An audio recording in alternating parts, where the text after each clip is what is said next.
مثلا هو انظر إلى، أنا أريد أن أفهم لأن لدي العديد من التعليقات تعرف خاصة على فيسبوك، يعني أحيانا أشياء تستغربها، ولكن هذه يدخل في إطار حرية التعبير. المهم عدم الشتم وعدم السب، ونحن لا نبالي بمن يشتم، من يريد أن يشتم فليشتم. ولكن وطبعا عندما ومثل هذه الأسئلة لطالما أجبنا عليها قبل أن نصل إلى هذه الجريمة البشعة، ولا أفهم أصلا السؤال كيف أسأل عن هذا بعد أن وضعنا 12 جثة على لا، الطاولة. هو دائما هل تستطيع صحيفتكم، والسؤال موجه إليك، أن تتهكم على السامية يعني على اليهود؟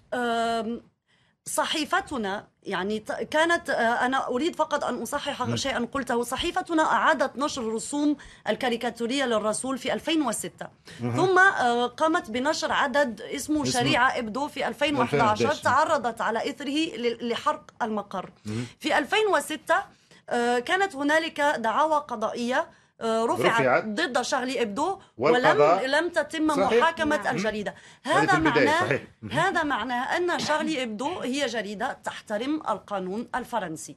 الآن التهكم على الديانة اليهودية، أعتقد أنه يكفي أن يكون الإنسان قارئا لشارلي إبدو كي يرى أن اليهود لم يسلموا من أقلام الرسامين ولا من أقلام الصحفيين أيضا. لكن حدودنا في شارلي إبدو ما هي؟ حدودنا هي الحدود التي يضعها القانون لحرية التعبير. والميثاق صح. نحن لا نقذف في الناس، لا نكذب عليهم، يعني لا نقول لا نرميهم بما لم يفعلوا، ولا لا نكتب أو نرسم خطابا داع للعنف أو داع للتمييز العنصري. كل ما تجاوز، كل ما غير هذا فنحن نقوم به من دون أي مشكلة. عندما يعلن محامي الصحيفة بأن العدد المقبل يوم الأربعاء، أذكر بأن العدد سيصدر يوم الأربعاء 1,000,000 أعتقد نسخة سيتم نشرها يوم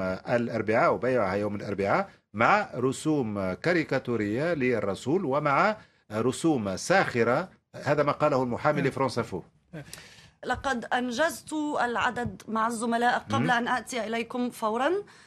لا أتذكر أنني المحامي قال ذلك، المحامي الصحيفة قال هذا ربما، لكنني لم أتذكر أنني رأيت رسما للرسول، ليس لأننا يعني عدلنا عن رسمه، بل لأنه ربما لم يكن موجودا في إلهام الرسامين هذا الأسبوع. أعتقد أن ستكون رسوم كاريكاتورية تسخر من السياسيين ومن الديان ومن الله شخصيا، وكذلك مما حصل لنا. حتى زملاؤنا الذين ماتوا وهم أصدقاؤنا لم يسلموا من الرسم الساخر هذا الأسبوع. وهذا يجب أن نذكر الناس أن هذا